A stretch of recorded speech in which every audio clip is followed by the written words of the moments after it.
ताली बजा के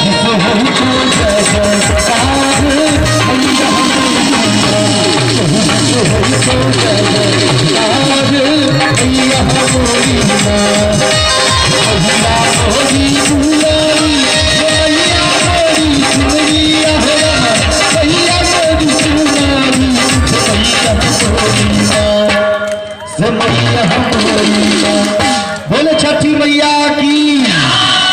ताली बजा के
बोले छठी मैया की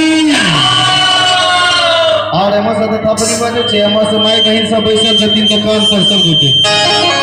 एक बेर कनी अहू सब छठी मैया के नाम पर हाथ उठा ले माई बहन सब अनहरिया में सब गोटे बैसल छी जना लागे छी कि बगल से मिर्चा के गाछ सब बाड़ी में रोपल छे कनी सब गोटे हाथ उठा ले एक बार जिनका मैया सही सलामत हाथ देने तो कोनो बात नहीं आन सामान भेले तो कोनो बात नहीं खाली हाथ उठा ले एक बार मां के नाम पर आ ताली बजा के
एक बेर अहाँ सब थपड़ी बजा दियो हुनका सब के लिए स्पेशल गीत गाबो पड़ते तब थपड़ी बजेते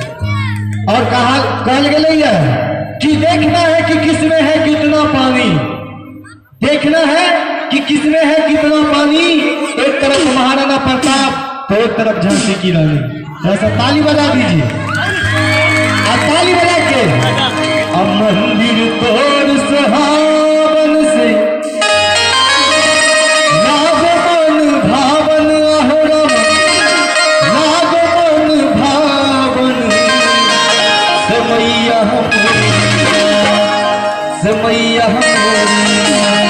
ताली बजा के छटकी नवा बाबा सब सबको छटकी बुच्ची के की दिया कनी हाथ उठा के आ ताली बजा के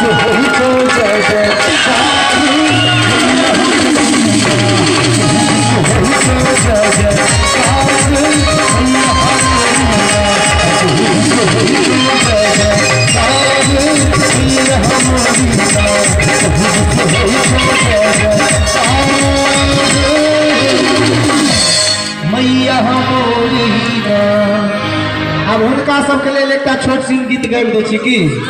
नहीं बाबा दिल कई ठीकवा सेहुरे हम तेजब बाबा दिल कई ठीकवा सेहुरे हम तेजब सेहुरे हम तेजब आ ताली बजा के बलम कैसे जबारे छोटी ना नदी बचत रहे कैसे जबारे छोटी ना नदी आवाज दिया बोले छोटी ना नदी आवाज दिया बोले छोटी ना नदी अहाँ सबके सब पतिया खाली हंसै छी थपड़ी नहीं बजबै छी एक बार हाथ उठा लेबै सब गोटे छठी मैया के नाम पर एमर से अन्हरिया में जे सब पैसा जीते हो सब बोले छठी मैया की अरे थपड़ी बजा के सब गोटे बगम न कैसे